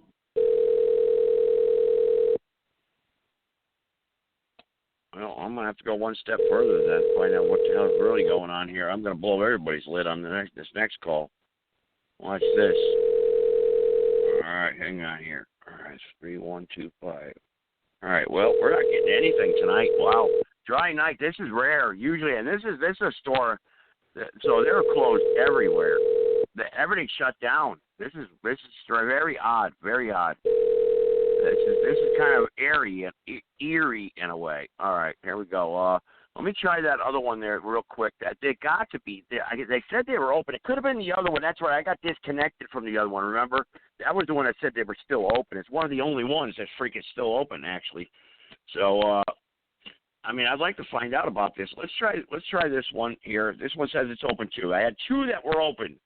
2 out of freaking like 20 of them. You know, it's just insane. I mean, it's a Friday night, man. I mean, what's going on in America? You know, this is exactly what I mean. If people prefer this, I mean, that's fine. But I'm sure there's restaurants out there. I mean, don't people go out on dates anymore or do anything? I mean, what the hell's going on? Again, nothing. They're all Hello? practicing social distancing. Yeah. Hello? I don't think there's anybody there. This is strange. This is very odd. I'm calling businesses and I'm not getting it. Hang on.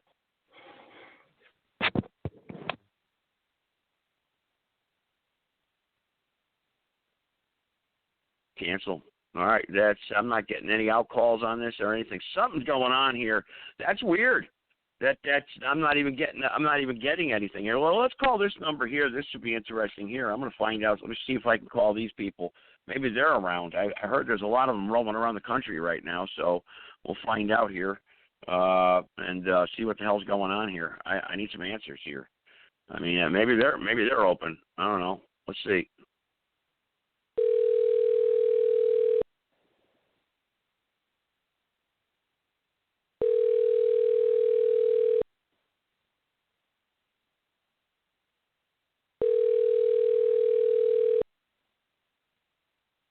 You have reached the United Nations Non-Governmental Liaison Service, UN-NGLS.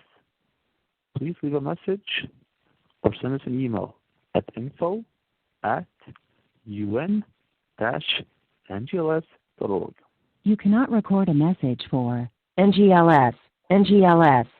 This mailbox is full. Hello, Cisco Unity Connection Messaging System. From a touch-tone telephone, you may dial an extension at any time. For a directory of extensions, press 4. Otherwise, please hold to leave a general message. Sorry, there is no operator available at this hour. You cannot record a message for operator. This mailbox is full. Hello, Cisco Unity Connection Messaging System. All right, well, then we can't get a hold of anybody at the United Nations. We can't get anybody hold at the United Nations office. Boy, everything's shut down. What's going on here? Man, oh man, America really is shut down. We're screwed. We're screwed, folks. So this just crossed over my feed here. New York governor reports deadliest day yet from coronavirus, pleads for help. Why? Why? So I mean, New York's death toll from COVID-19 climbed to 2,935 on Friday, up from 2,373 the day before. So you're looking at over 600 people died overnight in New York. Do we have any hospitals up there we can contact and find out if this is true or not? Give me a hospital. All right, we got 757 here. 757, I'm going to find a hospital that I can call and maybe get a live ER report from them. So that's what I want to do. If someone can help me get some hospital phone numbers for New York, what we would say Manhattan. Where's the governor there where he's saying all this is happening, Chad? Where in New York? It didn't say. It just said specifically New York. So New York City, most likely. All right, 757. Yeah, New York.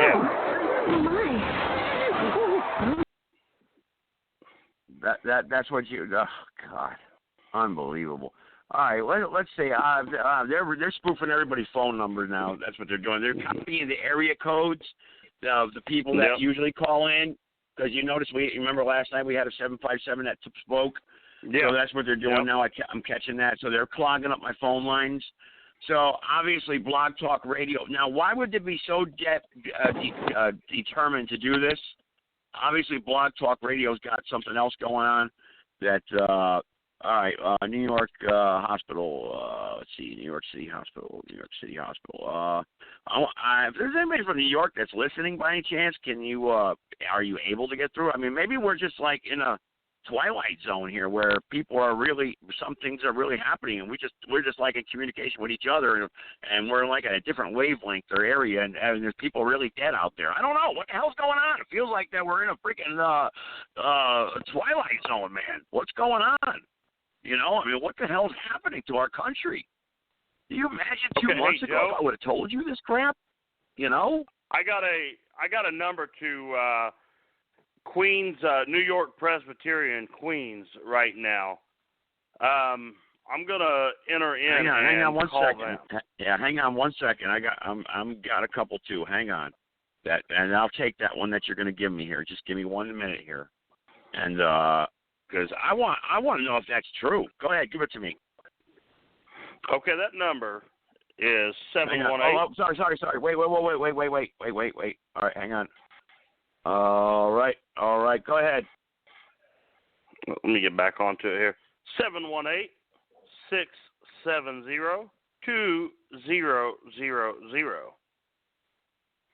All right. Yeah, let's call that one. See what we get. Para español, oprima 1. If you are calling in regards to COVID-19, please press 9. For all other calls, you will be connected to a representative shortly. Thank you. That's what I want. Welcome to New York Presbyterian Queens Hospital. If this is an emergency or you require an ambulance, please hang up and dial 911. This call may be recorded for quality assurance purposes. For patient information, press 1. For the emergency department or trauma, press 2. For ambulatory care services, press 3. For billing, press 4. For the admitting department, press 5. For radiology scheduling, press 6. For physician referrals, press 7. For a listing of additional departments, press 8. No background to speak to an noise. operator and for all other requests, press 0. Stay on the line here. Come on now, play it one more time and let's do this. Watch how I do this. Here we go. Welcome to Queens Hospital. How may I help you? Yes, I need to speak to an operator. Someone was admitted, I know, for the coronavirus. I found operator at Queens Hospital. May I transfer you now?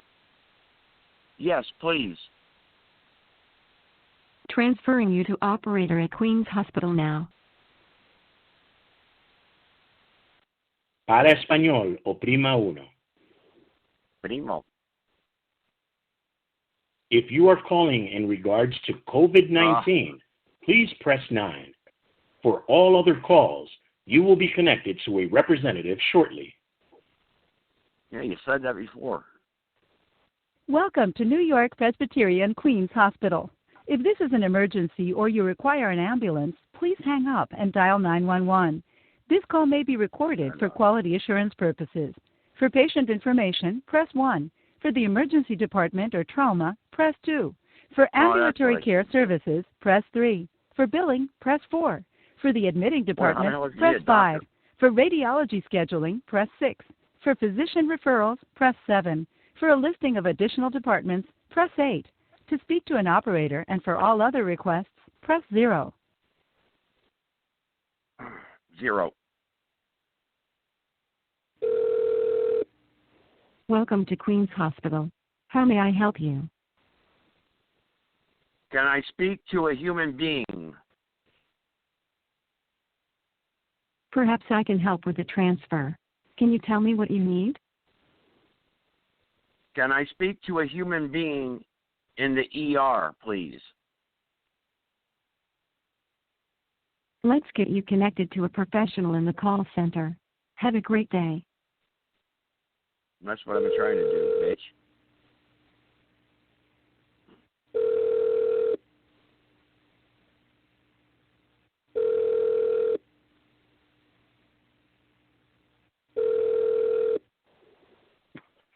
Operator, how may I help you? Yes, operator. How you doing? I'm trying to get a hold of someone in the trauma center. Yes, operator. Can you hear me? Can you hear me? Yes, I can hear you now. Yes. Okay. I'm trying to get a hold of I somebody. can hear you. Hello? Yes, I'm trying to get a hold of somebody in the trauma center. In the trauma center? Because I heard. Yeah, well, the reason why I was wanting to know because they said that they have a lot of new admitteds because of this coronavirus, and my person was in a car accident, and I can't get a hold of anybody. How many people do you have down there? Is there like overloaded or something? It probably is, but let me transfer you so you can try to speak to someone. Hold on 1 second, okay? All right. Well, it probably is. Almost got an answer there.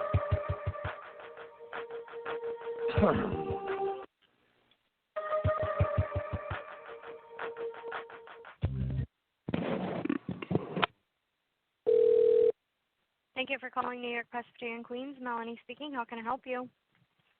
Yes, Melanie, how you doing? My Hello? sister was admitted down there. Yes, Melanie, can you hear me? Melanie, can you hear me? Hello? Yeah, how can I help you? Hello? Yes. I was wondering, Yeah, my hello? sister went down there. Hello? Yes, yes, hello. My sister went down there earlier today, and they're saying that you guys are overbooked because you're having a lot of people coming in from the coronavirus and that she was unable to be seen. Is that true? No. We're taking all patients. Okay, because we're screening them. I don't know where does she go. Well, they said that what happened was they said you guys had so many people that were coming in had to be tested for the coronavirus and whatnot. She got turned away and she went someplace else. So I called there and everyone's saying no, that's not true. So obviously someone's giving false information. So you guys don't have they were saying there were 500-600 people there and you can't get in. So she went someplace else, you know. She came to the hospital? Yeah, she came in. She was in a minor traffic accident, and they turned her away because they said that you guys were overbooked because of the corona scare and that there were so many patients coming in being admitted there. So that's what I wanted to know. Is that true, or do you think that maybe she just didn't go? I mean, I don't understand. No, Are we're you not guys turning away overbooked? patients. Oh, okay. So you're not overwhelmed then. Basically, I mean, we're busy, everything's okay but there. Yeah. You're busy. Yeah, So we're you're busy, just like but we're regular still busy. taking patients Yeah. and evaluating them. Oh, okay. So you're not overwhelmed. I mean, we are and it's an busier than emergency? usual, but again, we're not turning patients away. Oh, now maybe though she get turned away because they said that the coronavirus. Is it the coronavirus that you're over busy with, or is it just regular busy on a Friday night there? Because I know you guys go through a lot there and it's very busy. So I'm wondering why she got turned away. You know. I mean, we are busier than usual, but we wouldn't turn away a patient. Well, I know that, but I'm just saying, but if there was people infected with the coronavirus, do you think that could be it though? That's why I'm asking you. I mean, you don't have people falling over with the coronavirus, and you guys are saying, "Oh, don't come here," because is that what you're telling me?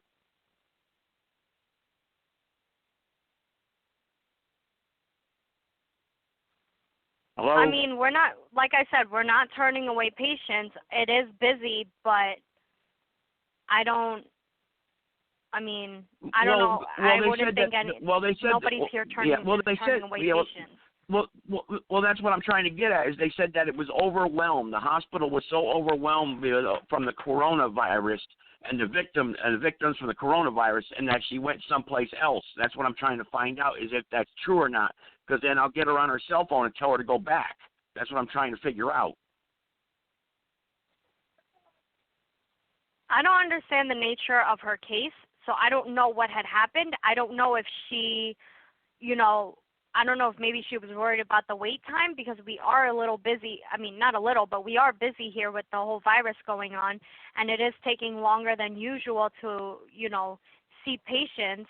So I don't know if maybe they said it was busy and she didn't want to wait and she left, but we're not turning patients away. So you're not. Oh, so the hospital's still able to take patients. Then basically, you're saying.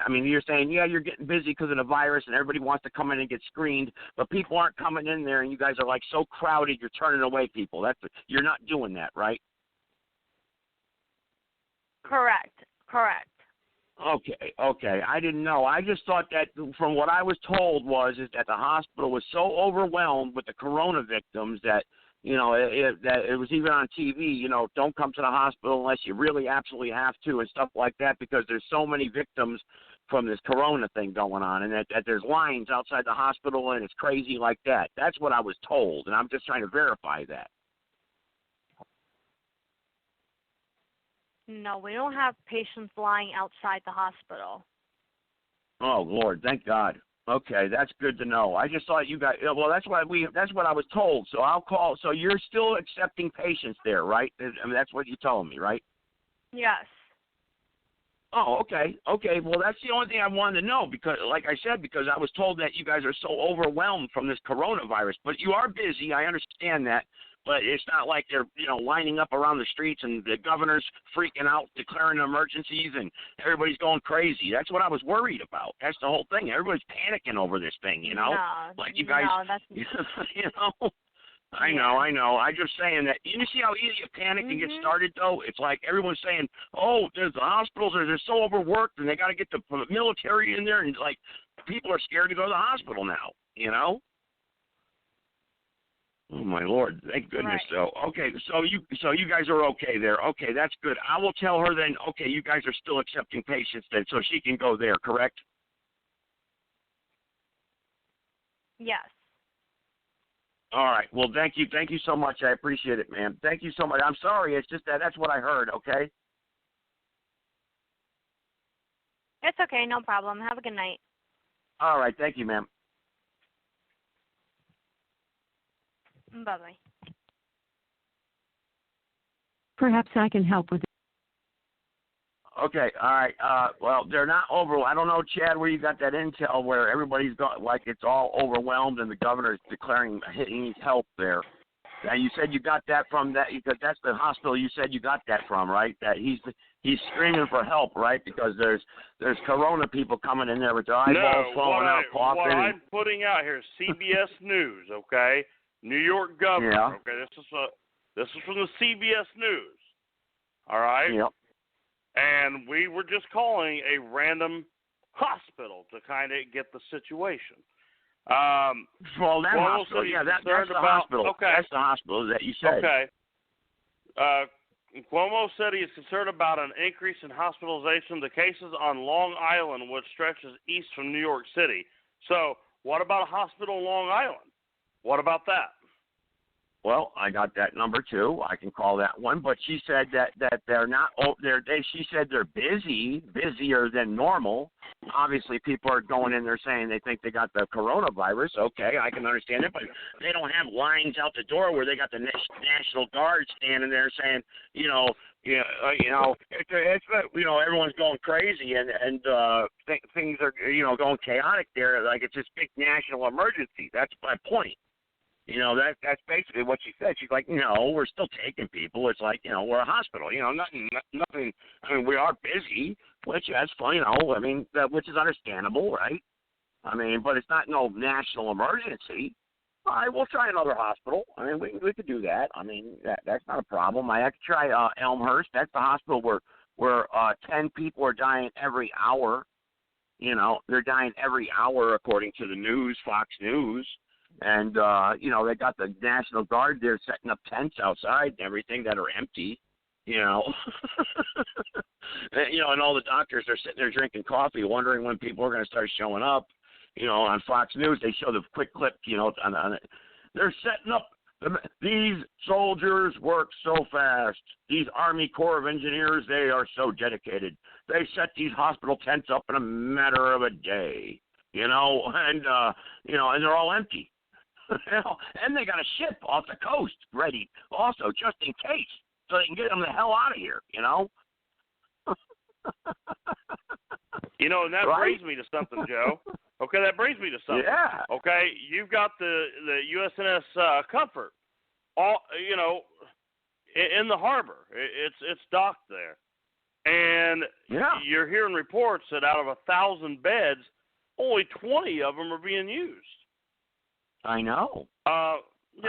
So why are you going to deploy an asset like that if it's not going to be utilized there when it can be utilized somewhere else? Yeah, maybe something else is going on. Let's try 310. That's a new caller. 310, go ahead. Joe, thank you for taking my call. Wanted to talk to you about these. Well, first, I heard that you were going for Congress, but you couldn't get any donations, so you're a complete loser. No, I couldn't. I wanted your money, but you wouldn't send it to me because you don't have any because you're a poor retard. Actually, you're a stupid Puerto Rican from Los Angeles. Okay, All right, how's that sound? All right, there we go. All right, let's try this hospital, and then we got our 302 number that's waiting there, okay? Try this hospital here.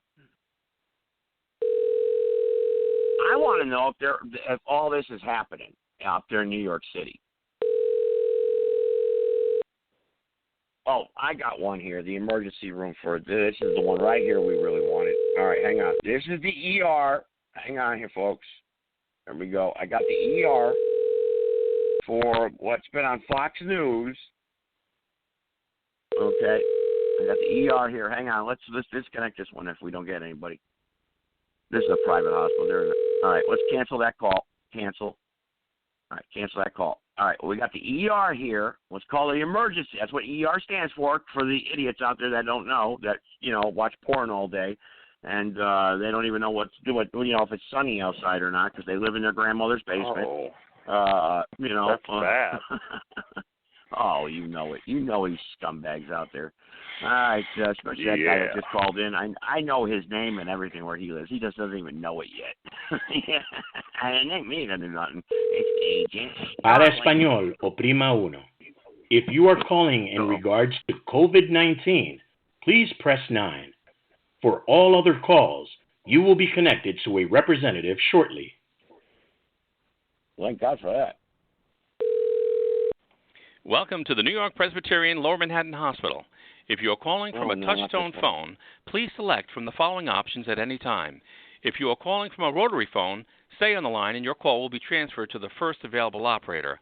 This call may be recorded for quality assurance purposes. To be connected to the emergency department, press 1. For patient information, press 2. For radiology scheduling, press 3. For directions, press 4. For patient accounts, press 5. For admitting, press 6. For medical records, press 7. All right, for physician referrals, press 8. For all other information, please press 9 I know what now. to say. All right. This is how we got to do it. All right. All right. Please We're hold a rotary for the phone, next remember? available agent. Okay, I know how to say it. We got to word this properly now. All right, here we go.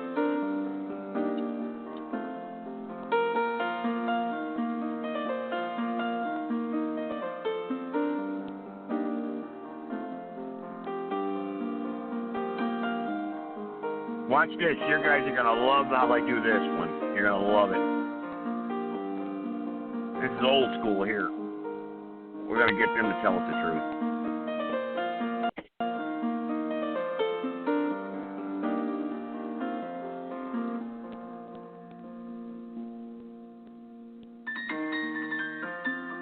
As long as they don't leave us on hold for freaking 35 minutes here.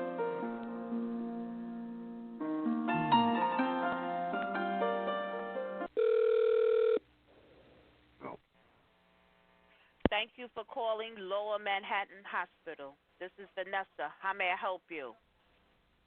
Hi, Vanessa. My name is John Dorton, and my brother was supposed to go down there, but apparently, I guess, he was told not to, and I was just wondering before I send him back down there because he injured his elbow, and he said that there's he was told that there's long lines all the way around the hospital and to stay away because of the coronavirus and everything.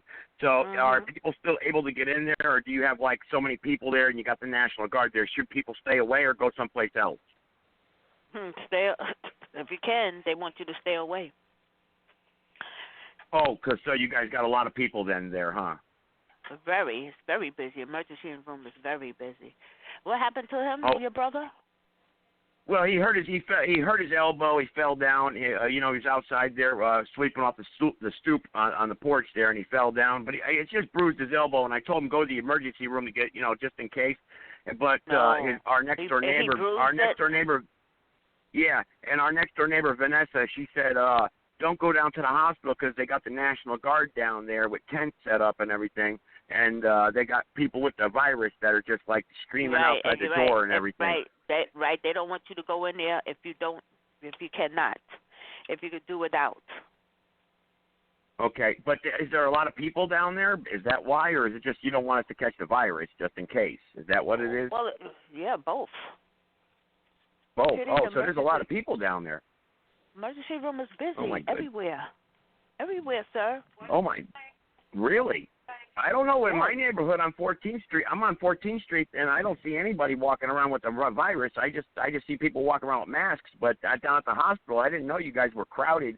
Every hospital, sir, all hospitals is crowded right now. Just because you see people walking around with you don't know who has the virus.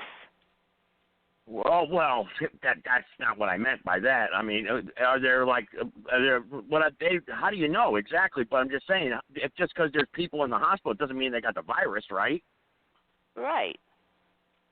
Yeah, okay. Well, I mean, just because it's crowded doesn't mean. I mean, so are we? So what are we? What is a person supposed to do? Should we stay away, like you said, and just take precautions at home? Well, they saying if you can take care of it at home, because you said he got a bruise. So if he could take care of it at home, there's nothing broken, then stay home. Don't come to the emergency room because you'll probably be in there forever. It's busy in there. Oh, yeah, well, every emergency room's always busy, especially on a Friday night. You have to take it upon yourself what to do. I told you. Okay. Okay. But we don't own an X-ray machine at home. But would you? Okay, so sir, what are you saying? If you don't own an X-ray machine at home, would you do what you feel? I cannot tell you what to do. No, I know. I don't want you to tell me what to do. But can you give me? I mean, I don't want to catch the virus when I bring them down there. If you're telling me the virus is everywhere down there, I sure as heck don't want that, man. I'm not telling you that the virus is everywhere. The virus is everyware. What do you mean? Oh, the my virus Lord. is everywhere.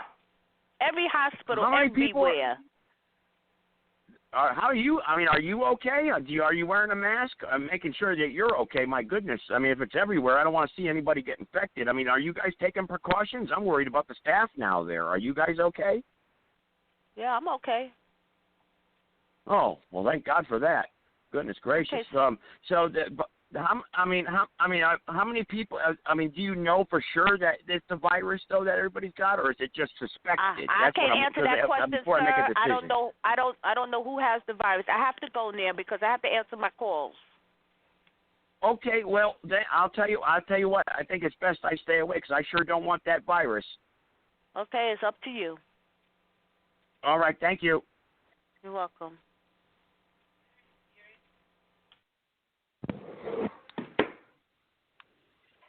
You sure don't want that virus, Joe.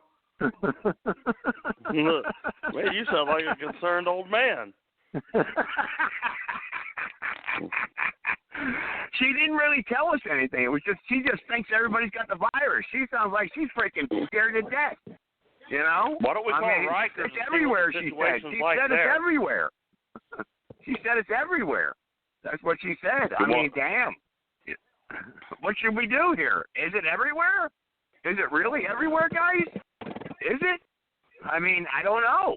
She said she doesn't know for sure if it's everywhere, but, you know, she said we should just stay away. You know, who's our BTR support? You have some, fans in here that thank you for calling and getting that information from the hospital. The chat room's just blowing up with stuff.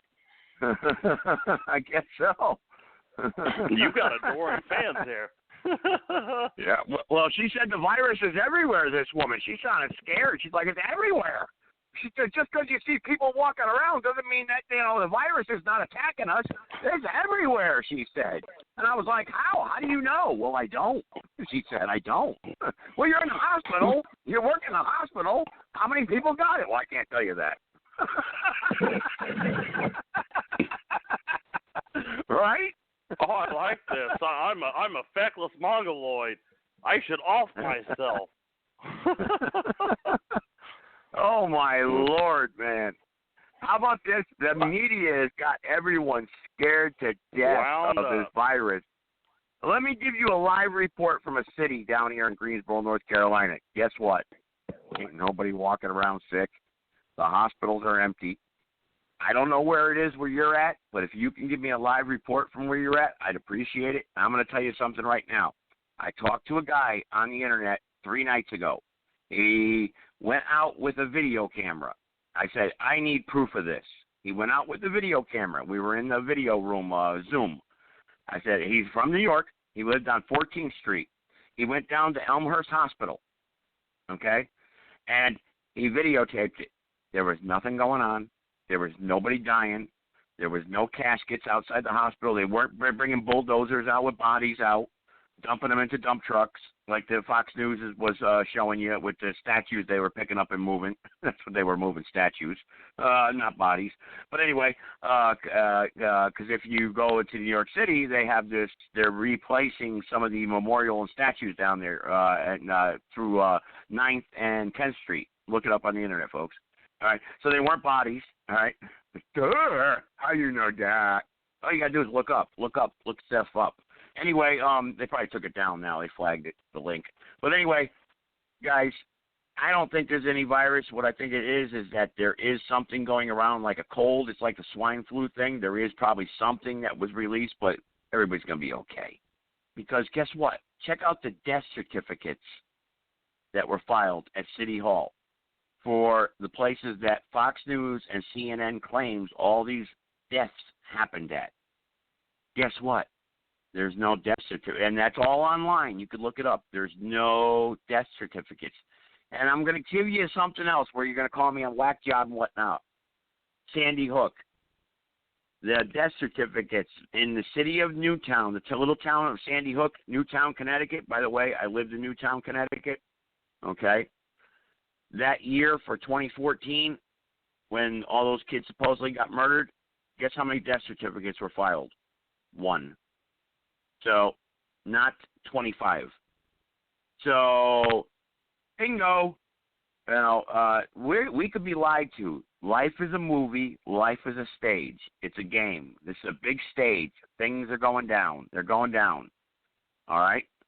So, you do whatever you got to do. Yeah, whatever, buddy. You do whatever you want to call, say whatever the hell you want to say. I don't care. I'm not calling my police department. You do whatever the hell you want to do, pal. Okay? Whatever you want to do. Hey, listen. Hey, pal, you're a crank caller. Okay, goodbye. All right, now, get off. Block that guy from the chat. Get that guy out of the chat room. Get rid of him. As a matter of fact, hang on. Before you do, let me get his IP. All right, there we go. All right. Okay. Anyway, what we are doing here on Blog Talk Radio, nobody's crank calling anybody. We're calling hospitals for information. So, anyway, which is our total right to do. So you get out of here. There we go. Now we got no more chat room. Get lost. All right, there we go. Get lost. All right, there. Chat room's back. Okay. Get rid of that guy in the chat room next time. No, I got your IP, John Connor. I know who you are. You're Jason Gibson. That's who you are. You're Jason Gibson. Okay, that's who you are. Jason Gibson, who lives in Summerfield, North Carolina. That's who he is. Okay, folks. Chad, that's Leroy. Jason Gibson, by the way. Okay? Okay. All right, that's the guy who's calling you two in the middle of the night, harassing you. All right? Yeah, yep. That's the guy who claims to be Leroy. Yeah, remember that. He's a little punk. Gotcha. That's what he is. He's a little bitch. All right. Anyway, go ahead, Mandela Khan. Yeah, I'll give you any information you need on him. Go ahead. Hey, Mandela Khan. Hey, now, Casper the Friendly Ghost checking in with understanding the time in which we live in today, where we are uncensored, unscreened, and we allow every voice to sing. What a beautiful time to be alive. Oh, I love this. I love this so much. Guess what? Well, we're trying to get to the truth here, Mandela Khan, because obviously we live in this world of deception, you know? So we're trying to call these places to figure out the truth, and nobody will give you a direct answer. I mean, you got to get connected through 8 different operators first, and then you ask a question, and I can't tell you that, sir. You know, and that's what you get. Because everyone wants to believe whatever the TV tells them. And we're all running around in a panic, and guess what? We're all going to be forced to wear masks outside now pretty soon, right? That's what they're saying. We're all going to have to wear masks. Not just like China.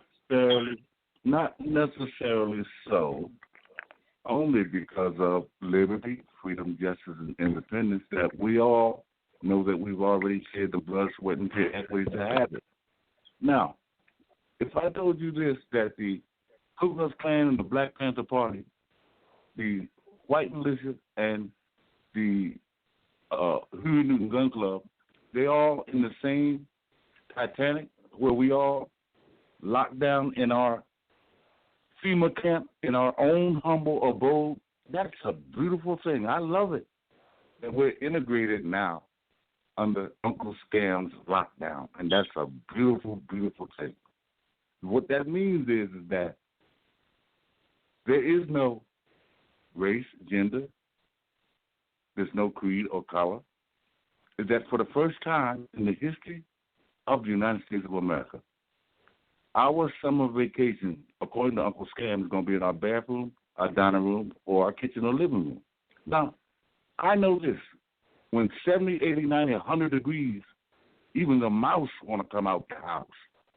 When the temperature gets 70, 80, 90, 100 degrees, most people on summer vacation, they might want to go to Disney World. They might want to go to Las Vegas. They might want to go to Great Adventure. They might want to go to the beach. They might want to go to the parks. They might want to go to the rivers, the lakes, the woods. Isn't it extraordinary that we're in the Valley of Decision, and most people have said that they love God. God said you fear God alone. Now, if we the people, by the people, for the people, fear Uncle Scam, what do you think is going to happen to you when you get to the other side and you have to meet the maker when he say, hey, look, you feared Uncle Scam. You didn't listen to me. I told you to fear me alone. Me. Right? So how can we be at this late day, all of us, Ku Klux Klan, Black Panthers, Crips, Bloods, MS-13, Puerto Rican, Haitian, or whatever in this country, the Mafia, how can it be that we're going to be in lockdown in 2020? That's extraordinary. We're going to have a change of heart and choose a new way of life. That's why the bloodless revolution of the matriarch is going to save the day. It's going to save the day. Why? Because the whole planet Earth is locked down. The whole planet Earth is locked down. And it has nothing to do with a cold, a flu, or a virus. The virus is genocide, war crimes, and atrocities that's coming to a city near you because the Second Amendment people with their guns, they're going to come out in the summer. The Crips and Bloods with their Glocks and Uzis, they're going to come out in the summer. And me with my butter knives, we coming the fuck out in the summer. So I don't know what Uncle Scam got planned. I don't know what Uncle Scam got planned, but he can't threaten jail and kill everybody as he has the National Guard slipping into the, like worms between the cracks, waiting to attack us. You and your butter knife and your matriarch are going to take on the National Guard. No. It's going to be you Second Amendment people under the Constitution and the Bible and the Bill of Rights. Because y'all was the ones who were surrounding the Capitol just a few weeks ago. Y'all were surrounding the Capitol with your guns in your hand, and now you got to go in just like me with a butter knife. Look here. Mandelcon, what's your point, Mandelcon? What's your point? I mean, what do you? The point what do you is want? that What are you trying to? What do you? Are you saying you're the revolutionary, this and that, the matriarch are going to come out on top, and everybody else is going to fall down and trip and fall and stumble? I mean, is that your point? No. That's all well and fine, Mandelcon. You know, I mean, that's how you want to look at things. That. And that's Ashley's IP address in the chat room, by the way. I'm not saying that. Ashley's IP in the chat room right there. I'm not saying that, Joe. Hey, Pinocchio Joe, I'm not saying that. Here's what I'm saying, Pinocchio Joe. Is that for the first time in the history of the founding or founding fathers, all white or black people, old, young, gay, straight alike, you are in lockdown, and pretty soon you're going to be in martial law. And they have so are you, Mandelcon. So are you. So are you. And this is Internet Friends IP address, Chad. I said all Internet of us. Friends right there. Okay, cool. I said all of us. Now the question is, what are we going to do? And anybody else want to mess with me now? Anybody else want to play games? They ain't messing with you. Here's what we're going to do. No, I'm talking to people in the chat room, Mandelcon. Okay, so what we need is to pass and drop our racism, bias, and prejudice and organize all the families to say that we're going to be free. That's Hines. And we're going to have liberty, freedom, justice for everybody, or ain't going to be no freedom, justice for nobody. And we will put the nation in seizure. But how are and you they going won't to be fight able that, to attack. Mandela Khan? Huh? How are you going to fight that with your butter knife? Fight what? Tell us. I'm going to use, look, revolution. y'all going to do the fighting. Y'all got the weapons. You got the militia. You got the Black Panther Party. You got the Huey But Newton you Gun got Club. your butter knife. It don't matter. Y'all going to be the Praetorian Guard for the people. Yes, it does. It matters because y'all want to hold your arms and you want to use them to exercise your Second Amendment. Your Uncle But Stan we is want telling you and your matriarch on the front line. Oh, we're going to be on the front line. But if they do something to us, we got y'all. So we're going to come for it.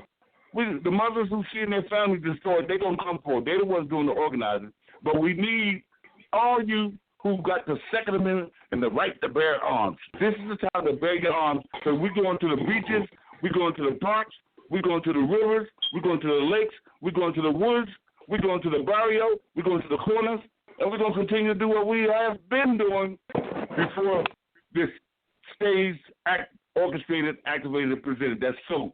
Staged, orchestrated, activated, and presented to create a civil war. We're not going to have no civil war. That's what I'm telling you. Well, here's the thing, Mandela Khan. Okay, you come on here and you tell us about this revolution. I come everywhere. I don't come on here. I go everywhere and say the same thing.